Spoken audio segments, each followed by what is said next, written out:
Alright guys, this video has been a long time coming.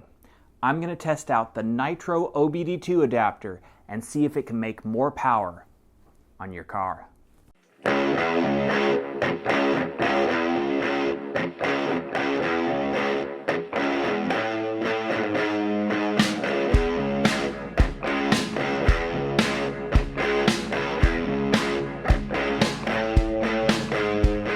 Alright, when I did my original video on the ECO OBD2 adapter, you guys had a lot of comments.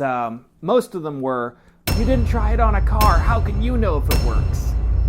Well, you're right, I didn't try it on a car. I wouldn't try it on a car. But I do know how it works, or at least how it's supposed to work.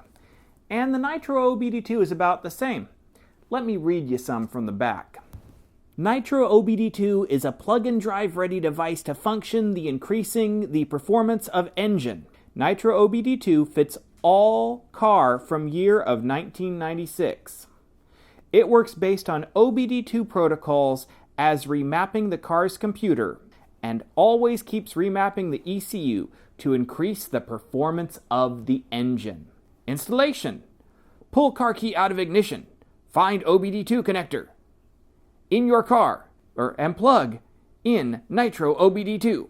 Insert the key into ignition and twist the key to the first stage. Do not start car.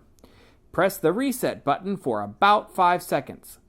After releasing the button, just wait for a while, about 30 to 54 seconds. That's rather specific, 30 to 54 seconds. I guess 55 would be too many. Nitro OBD2 will communicate and establish connection with ECU. Start up engine. Nitro OBD2 will recognize your vehicle and driving habits after around 200 kilometers, 150 miles, driving, and thus Nitro OBD2 will adjust itself to match your car perfectly for more fuel savings.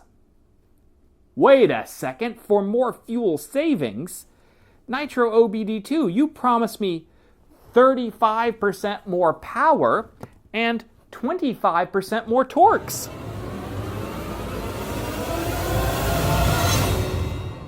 Are you going to provide me more power and more torque, or are you going to provide me more fuel savings? But alright, let's actually get into why I tested the first time with the ECO OBD2.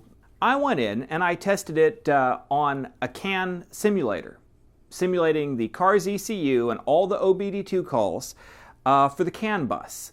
And the hardware on the ECO OBD2, it didn't even have a CAN interface chip, so there was no way it could interface with the CAN network. But I did get some good comments of what to test. Now, let's assume that this and the ECO OBD2, neither of them can communicate with any cars with a CAN network. Well, not all cars have that. Some use Keyword Protocol 2000. Keyword Protocol 2000 is kind of like a serial communication, but a little microcontroller like the one in here could actually do it. Now, you can't necessarily do it very fast, but you can get basic messages across. So yeah, this thing could communicate with Keyword Protocol. Well, I didn't have an ECU simulator to test for Keyword Protocol. So instead what I did is I took this thing, I attached it to an oscilloscope, and I then read each and every one of the pins that interfaces with the car. Let me show you pin by pin what everything looked like on the oscilloscope. First thing I had to do was solder up some new leads. I added test connections to every pin that came out the OBD2 connector, and then I added a couple for LEDs so I could know how they were flashing. Then I taped my test leads down and labeled them individually. I fired up my bench power supply, connected it up, and then turned on my new pocket oscilloscope. And the testing began. And every point that interfaced with the car's ECU had no signal. In fact, they weren't even pulled high or low. They acted like high impedance inputs. Just touching my finger could cause the oscilloscope to pick up a nice signal from whatever stray EM my body was picking up. But to prove that my equipment works, I also tested the LEDs. But even the elusive red data transmission LED was not actually sending anything more than a constant pulse width modulation signal. But while I was testing, I did notice one thing.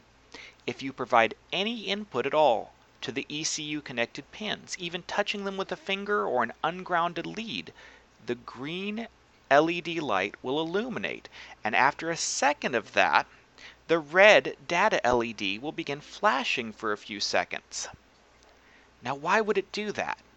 Well, the answer is obvious. It's listening to the data pins and waiting for anything that might be a transmission from the ECU. It then begins flashing the LED to make you think that it's really transmitting something. When I removed the circuit board and got a chance to look up close at the resistors, the reason for this was obvious. Each data line to the ECU has a 10 kilo ohm resistor on it.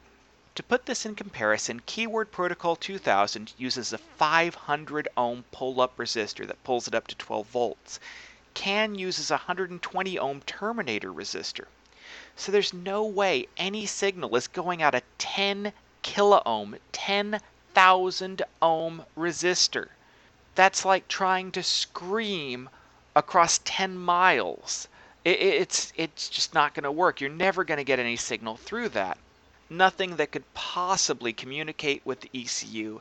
In fact, there's no indication that it's even reading actual data from the ECU. It does have the pins and the programming in place, though, to make it look like it's reading and transmitting data with the ECU. And that's why it fools people. So, what I'm going to do, if I can ever find the plastic case that goes on top of this, which has gotten lost to the desk monster, I'm going to put a teensy in here with actual CAN interfacing hardware, and then I'm going to do something fun with it. I'm going to make it control my car's boost. Then, this could actually give 35% more power or 25% more torque. And that would be awesome, right? So, if you guys have liked this video, click like. If you want to see more like it, click subscribe. And don't forget to check out voidingwarranties.org. I have both my latest projects there. I also have an attached forum for you guys to talk about your projects and see what I'm doing. Until next time, keep on voiding warranties.